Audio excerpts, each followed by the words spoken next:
Parece com aquele nome de filme, né? Os Improváveis. Amém? Mas daqui a pouco nós vamos entender do que se trata esse tema, os Improváveis. Abra sua Bíblia em Lucas capítulo 19, verso 10.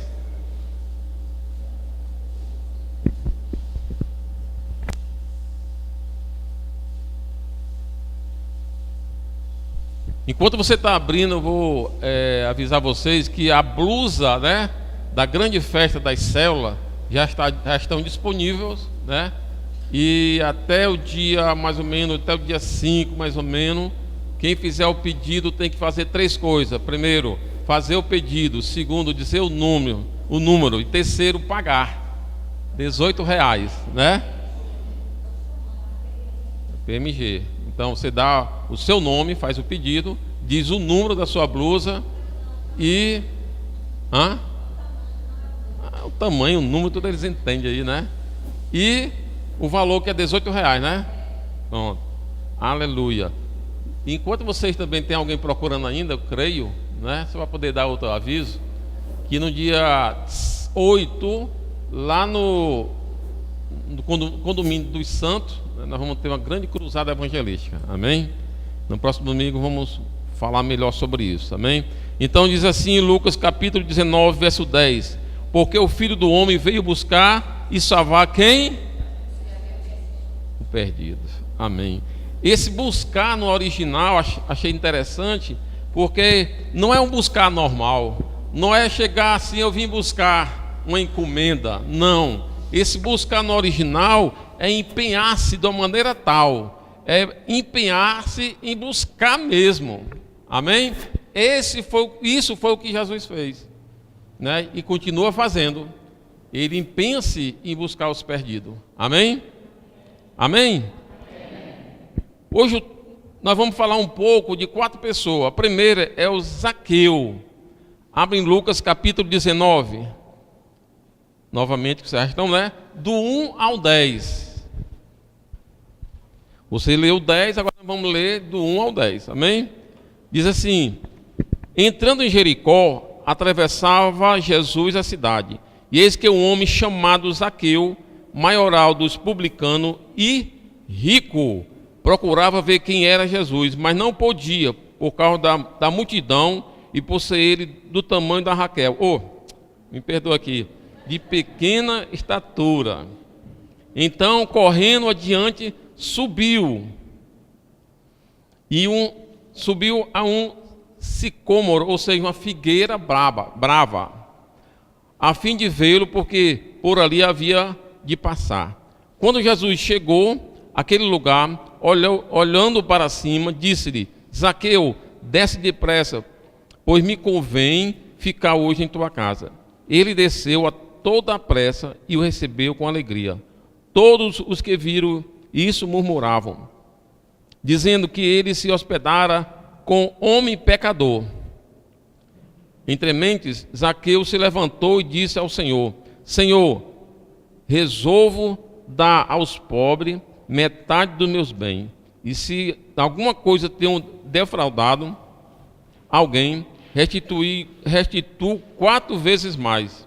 Então Jesus lhe disse: hoje houve salvação nessa casa.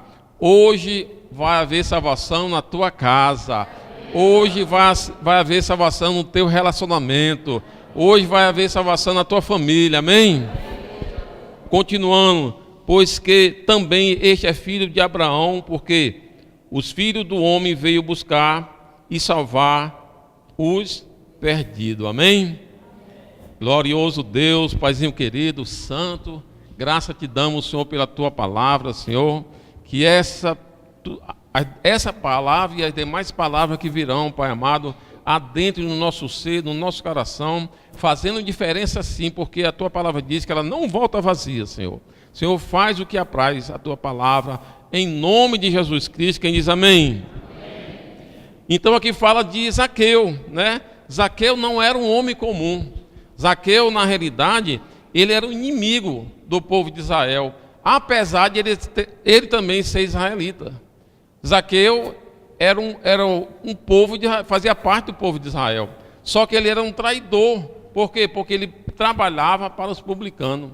Ele era cobrador de impostos dos publicanos, dos romanos. Ele era um publicano, era um cobrador de impostos, que ele cobrava, interessante, que ele cobrava para os romanos e ele cobrava mais um pouquinho para ele. Então, ele era considerado traidor, ele é considerado um ladrão, ele era odiado pelo seu próprio povo. Você imagina um homem desse, como nós hoje estamos vendo muitos políticos, né, que não podem andar nem na rua, é apedrejado, é jogado ovos. Zaqueu, naquela época, em Jerusalém, você imagina um homem desse, rico, mas não podia sair na rua. Ele não podia fazer umas compras só. Você imagina um homem desse tendo um filho, que o filho chegava na escola, os pais dos filhos diziam, não brinque com aquele menino, porque ele é filho de um traidor. Você imagina um homem desse, que a mulher dele não tinha condições de andar também sozinha, ela não ia comprar, ela não ia fazer compra sozinha. Quando ela estava chegando, talvez até acompanhada com algum segurança, em algum local para comprar, quando as demais mulheres viram quem estava chegando, disse, vixe, vem ali, olha que vem ali a mulher de Zaqueu, vamos sair daqui. Rejeitado, não só Zaqueu, mas toda a sua família era rejeitada. E naquele dia, com certeza, que ele viu a esperança. Ele, com certeza, já estava angustiado com aquela vida. Tinha tudo, tinha riqueza, tinha fama, mas não tinha paz, não tinha amigo. E ele, com certeza, não estava mais suportando aquela vida. E eu creio que ele deve, como ele conhecia o Deus de Abraão, de Isaac, de Jacó, como ele conhecia, creio que ele tinha muito orado a Deus para que a vida dele mudasse. Ele deveria ter orado muito, chorado muito.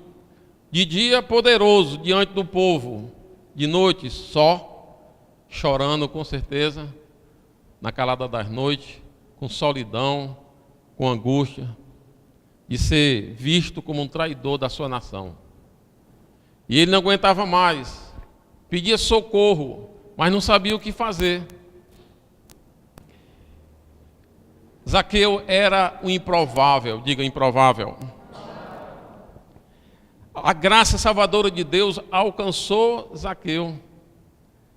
Ele, quando ouviu falar de Jesus, das maravilhas que Jesus fazia, e ele ouviu falar, sabe de quê também? Que um colega dele estava com Jesus e tinha mudado completamente a sua vida.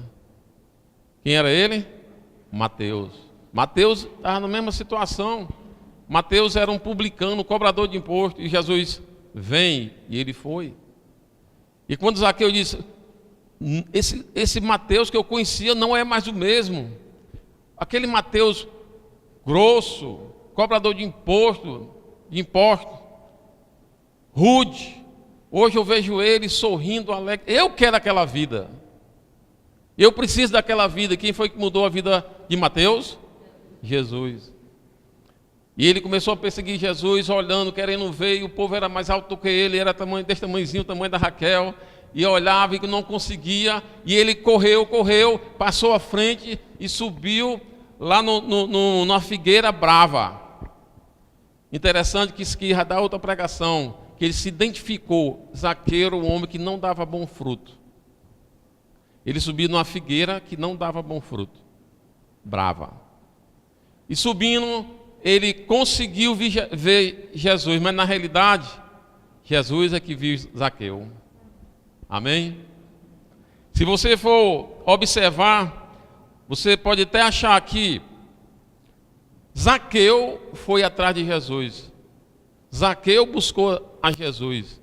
Mas eu creio que Jesus já tinha marcado aquele dia para salvar Zaqueu. Amém? E quando ele viu Zaqueu, disse, desce daí, hoje eu vou comer na tua casa. Vixe, os religiosos ficaram indignado. Como é que pode? Jesus vai comer na casa desse homem, pecador. Mas interessante é que não ficou só nisso. Na hora que ele estava se alimentando, o Zaqueu, ele vendo aquela presença, aquela graça, aquele amor, aquele homem que não o rejeitou, todo o povo o rejeitava. Jesus, vem, eu quero almoçar na tua casa. Eu quero entrar na tua casa. Jesus, quantas vezes Jesus tem chamado para entrar na tua casa? Ele me chamou para entrar na minha casa. E eu abri meu coração e ele entrou, amém? Eu creio que cada um de vocês tiver essa experiência de ser uma pessoa, de não ter bom fruto, de ser um Zaqueu em pequena estatura, não física, mas espiritual, angustiado, perseguido por si mesmo, de noite a noite chorando. Eu ficava angustiado, eu chorava, não literalmente, mas por dentro assim eu chorava, porque eu não sabia para que eu servia. Eu tinha minha esposa, tinha minha filha, e não para que eu vivo? Só para isso, para casar, ter uma esposa, daqui a pouco as minhas filhas crescem, de repente, se eu não morrer, eu vou ficar velho, e depois eu vou morrer, e é para isso só? Ficou aquele ponto de interrogação na minha vida. Zaqueu. Até que Jesus marcou um encontro comigo. Interessante que Jesus chamou Zaqueu para quê? Para comer na casa de Zaqueu, sim ou não? Jesus me chamou para um jantar. Jesus me chamou para um jantar da Adonep. Quem sabe, algumas pessoas sabem o que é a Adonep. Associação de Homens de Negócio do Evangelho Pleno. Eu fui alcançado por essa associação de evangélico. Para um jantar. E quem foi que me chamou para esse jantar? Como é que vocês sabem? Foi Jesus que me chamou para esse jantar. E lá eu fui alcançado. E de pequenininho eu fiquei grande. Não tinha resposta para a minha vida. Hoje eu sei que eu tenho uma resposta para a minha vida. Amém? Zaqueu era um improvável. Porém, a vida dele foi plenamente, totalmente transformada. E ele passou a ser de improvável para filho de Deus. Amém? Quantos filhos de Deus tem aqui? Pode ter certeza que cada um de vocês que levantaram a mão, vocês antes eram improvável. Pessoas não acreditavam em você. Pessoas não olhavam para você e diziam, esse ali, não tem jeito não, aquele ali não quer nada com Deus. Tem muita história assim parecida. É isso que eu digo, se tiver alguma pessoa na tua família que você acha que não tem jeito, cuidado, tenha muito cuidado, porque Jesus está indo ao encontro dele e de repente ele pode ser mais crente do que você. Amém? Aleluias. Zaqueu passou a ser filho de Deus. Tem outra personagem aqui muito interessante, Raabe. Eita, Raabe. Abra aí Josué capítulo 2, verso 1.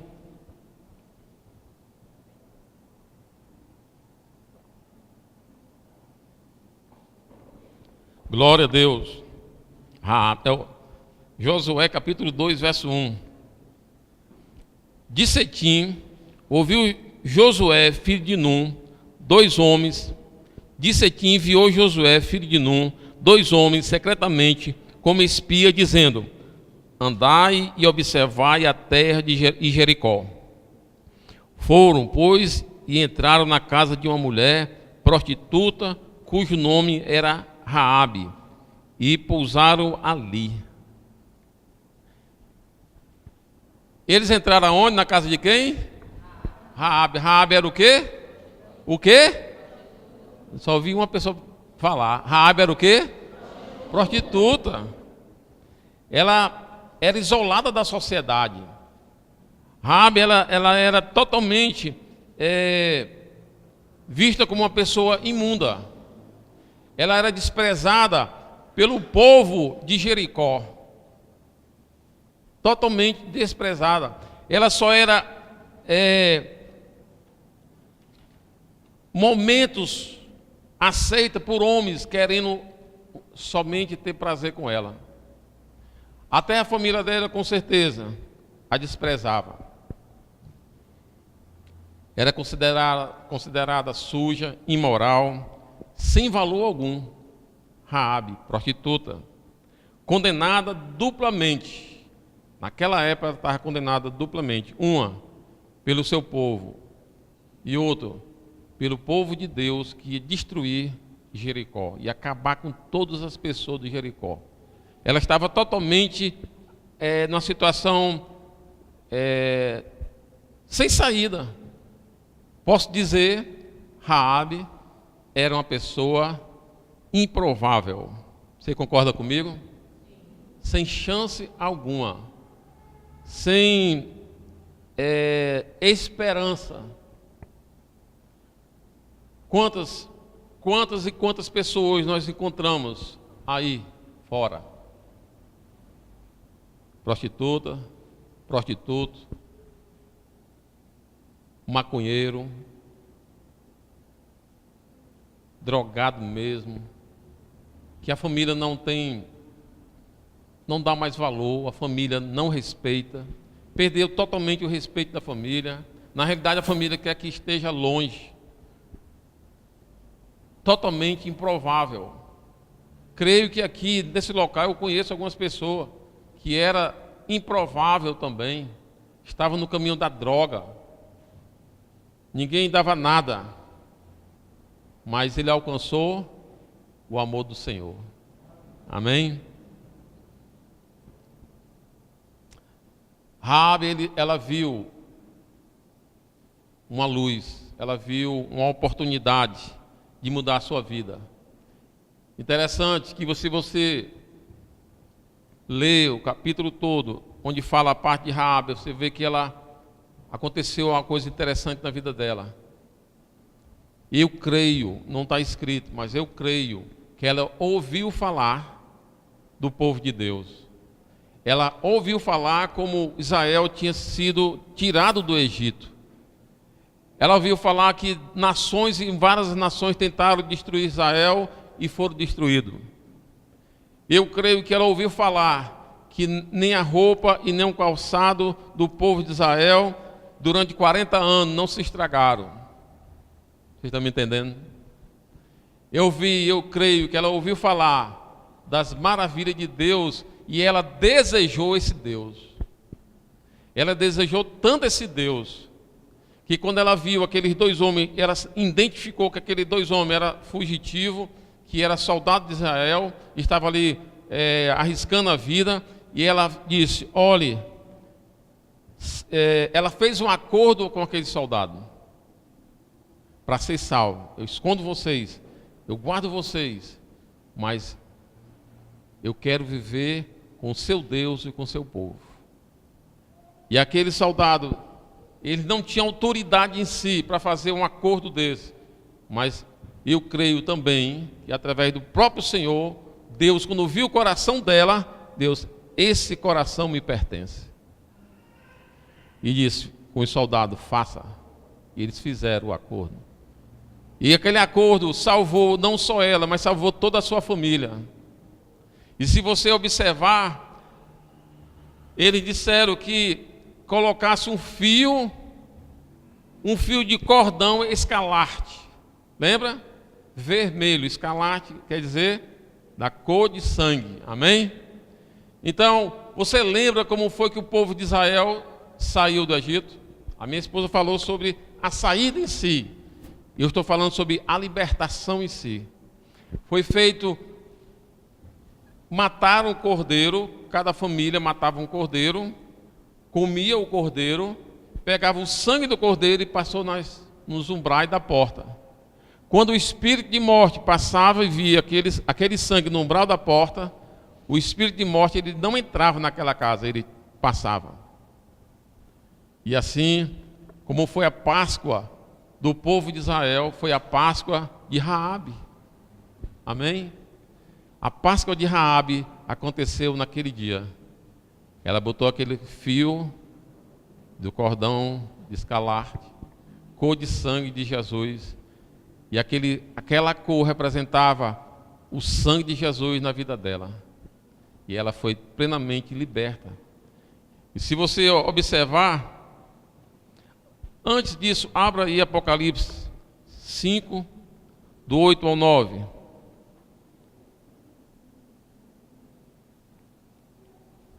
Enquanto eu estou falando do sangue.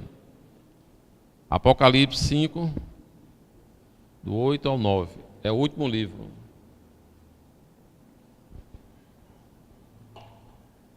Aleluia.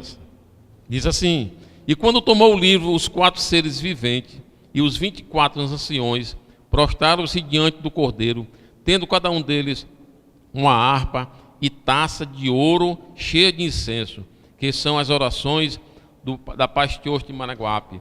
E entoavam um novo cântico, dizendo: digno és de tomar o livro e de abrir o selo, porque foste morto e com teu sangue compraste para Deus os que procederam de toda tribo, língua, povo e nação. Amém? Todos que procedem de todo o povo, o sangue de Jesus alcança qualquer pessoa que nele crê. Amém? Interessante, que não fica por aí. Achei muito interessante que a improvável passou a ser filha de Deus, passou a participar do povo de Israel, casou com o chefe de uma tribo de Judá, e o que é mais interessante, que ela passou a fazer parte da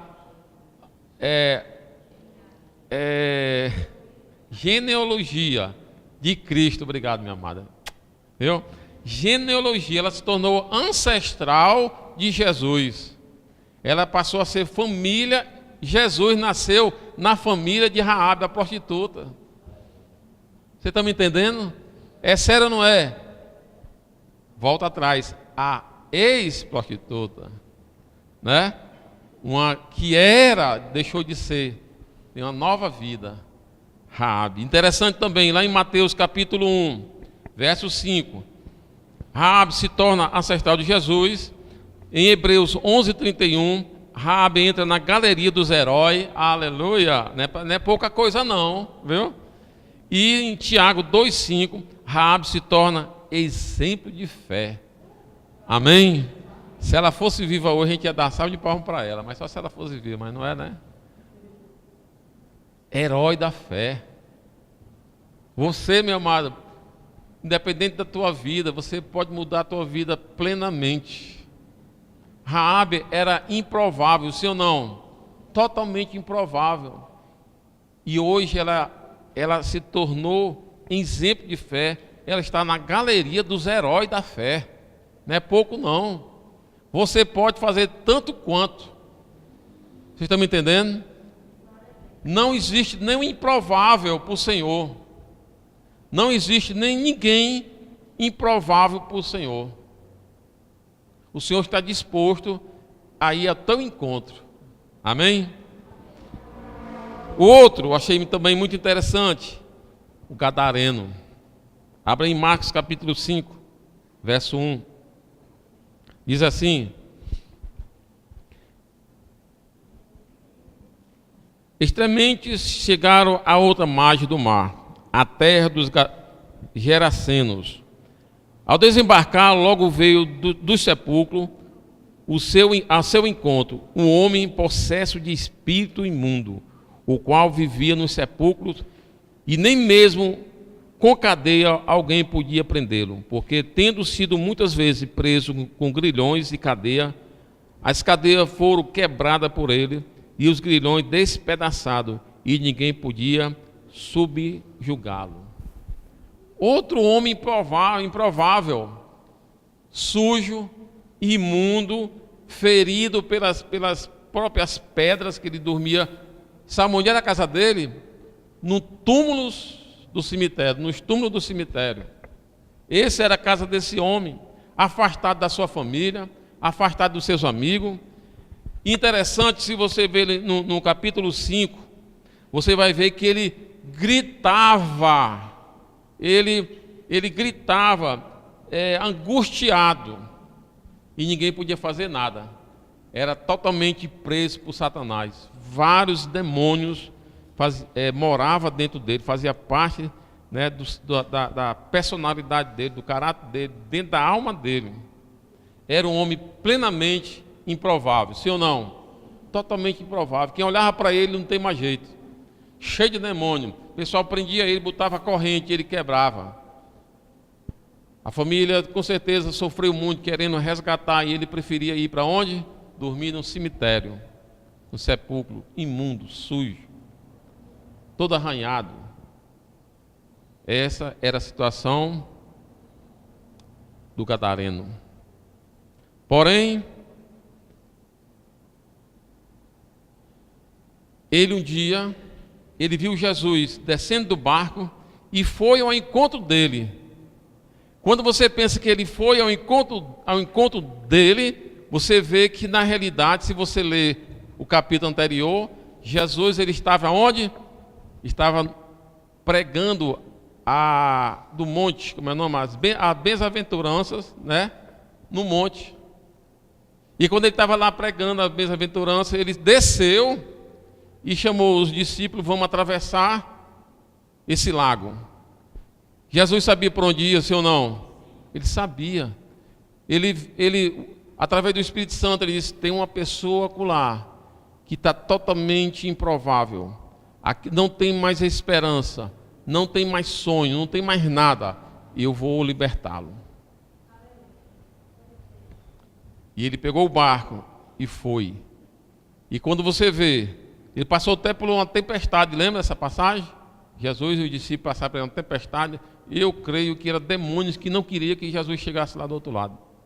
Mas Jesus, não tem quem possa com Jesus, ele chegou, amém? Olha, pode ter certeza, meu amado, os demônios podem fazer tudo, nos céus e na terra, para atrapalhar as bênçãos do Senhor para a tua vida, mas não vai conseguir, amém? O Senhor pode ter certeza, onde ele chega, o demônio tem que sair, amém? E quando Jesus chegou ali, aquele homem se prostrou diante do Senhor, e os demônios falaram pela boca dele. E de imediato, quem se prostrou, pode ter certeza, foi todos os demônios que estavam ali se prostrando diante do Senhor, pedindo misericórdia ao Senhor. E naquele dia, o homem foi plenamente liberto de todos os demônios. Amém? Se você vê a continuação da história, veja aí em Marcos capítulo 5, do 18 ao 20, vamos ver o que aconteceu. Ao entrar Jesus no barco, isso Jesus já estava saindo. Jesus já tinha liberto ele de todos os demônios. Os demônios já tinham entrado nos porcos, os porcos tinham morrido afogados, vocês sabem dessa história, né? Quem não souber, é só ler Marcos capítulo 5, você vai ver essa história toda. No verso 18 diz assim, ao entrar Jesus no barco, suplicava-lhe o que fora endemoniado que o deixasse estar com ele. O demoniado queria ir com Jesus. Eu vou contigo, Jesus. Aqui para mim não tem mais nada, eu quero ir contigo. Jesus disse, não, espera ainda. Olha o que foi que Jesus disse. Jesus, porém, não lhes permitiu, mas ordenou-lhes, vai para a tua casa, para os teus, anuncia-lhe tudo o que o Senhor te fez e como teve compaixão de ti. Então ele foi e começou a proclamar em Decápolis tudo o que Jesus fizera e todos se admiravam. Amém?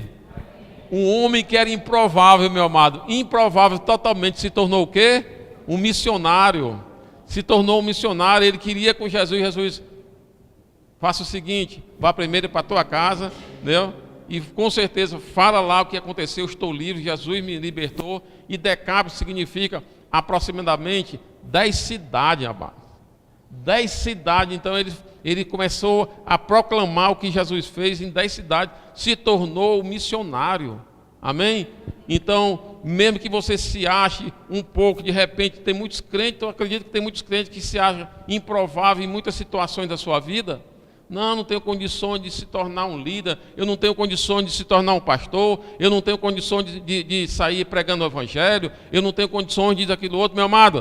Diante do Senhor não existe nenhum improvável. O Senhor pode fazer de você um grande missionário nessa cidade. Amém? Diga assim: eu recebo em nome de Jesus. E para encerrar, tem um aqui que, eita, esse aqui realmente é para encerrar, porque é lindo, é maravilhoso.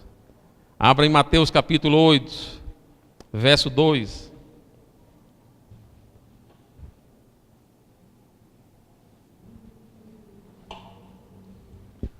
Aleluias. Mateus 8, 2 diz assim: e eis que um leproso, tendo se aproximado, adorou, dizendo: Senhor, se quiser, pode purificar-me. Bênção, meus amados. Uma pessoa naquela época ser constatado que é leproso, que estava com lepra, era uma maldição. Os próprios religiosos viam ele como que Deus os tinha julgado e condenado, porque ele tinha pecado. Você imagina um homem desse, jovem, antes de chegar a esse ponto, 12, 15 anos de idade, cheio de sonhos. Imagina um jovem com 12 a 15 anos, cheio de sonhos, dizendo para os colegas: eu vou ser mestre, eu vou ser um grande comerciante, eu vou ser um vendedor disso, daquilo outro, cheio de sonhos. Os próprios pais dizendo: esse meu filho, quando crescer, vai ser isso, vai ser aquilo outro, cheio de sonhos. Aí um jovem desse cresce, conhece uma mulher só pelos olhos, né, porque naquela época era tudo coberto, só via os olhos. Pelos olhos ele se apaixona, casa e tem filhos. E ele, de repente, ele vê alguma marca no braço dele, uma marca rosa, que meio dormente, coça um pouquinho, e ele fica cismado: o que é isso, Senhor?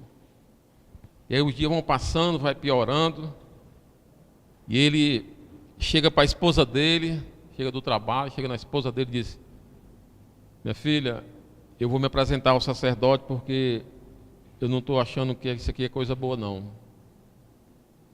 E ela: não, meu filho, não é isso que você está pensando, mas eu preciso me apresentar ao sacerdote.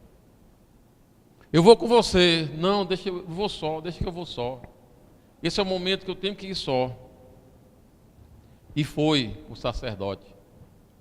Chegando lá, o sacerdote, quando olhou, fez um exame, tinha um exame determinado de acordo com o Antigo Testamento. E quando foi feito o exame, foi detectado que ele tinha lepra. Sabe qual era a palavra do sacerdote? Não diz: olha, sinto muito, deu lepra. Não. Quando dava lepra, diz: você é um imundo. Sai dessa cidade agora. Vá lá para fora. Essa era a palavra do sacerdote. Você é um imundo. E ele ainda ganhava um sininho para andar no pescoço, para quando as pessoas se aproximavam, ele tocava o sino para mostrar que ele era um imundo. Ninguém podia chegar perto dele. Você imagina que muitas e muitas vezes esses leprosos lá na época, nas estradas, pedindo alguma coisa, e se identificava como leproso, levava ela pedrada, pode ter certeza, para ele se distanciar deles. E aquele rapaz, aquele senhor, ele voltou em casa para pegar algumas coisas, se despedir da esposa e do filho. E chegou lá e disse: minha filha, eu estou imundo. Você imagina o desespero da esposa. E quando ele preparou tudo e foi embora, o filhinho quis correr atrás dele, a mulher segurou, a mãe segurou. E o filho: papai, e ele não podia abraçar o filho, não podia abraçar mais a esposa. Leproso, imundo, indigno, improvável. E ele saiu, foi morar no portão do lixo de Jerusalém, ou em caverna, e seus sonhos acabaram. Não tinha mais sonho, não tinha mais como voltar atrás. Uma vez leproso, só a morte. E aquele homem não tinha mais expectativa de nada. E a mulher ainda ia deixar aqui e acolá uma comidinha para ele de longe, mas não podia chegar perto. Ele não podia abraçar a esposa, ele não podia abraçar o filho. Ele não podia abraçar ninguém. Além daquela doença miserável, lepra, ele também tinha essa situação de não ter condições de estar perto de ninguém, totalmente isolado. Porém, Jesus estava lá pregando no monte, e ele começou a ouvir as bem-aventuranças, bendito, bendito, bendito, bendito, e ele pensando, tanto benditos, e eu sou um maldito. E de trás de uma pedra escondida, ouvindo aquela palavra, de repente Jesus, tocado pelo Espírito Santo, o Espírito Santo, Jesus, ali está o improvável, escondido, de trás de uma pedra. Vai lá, Jesus.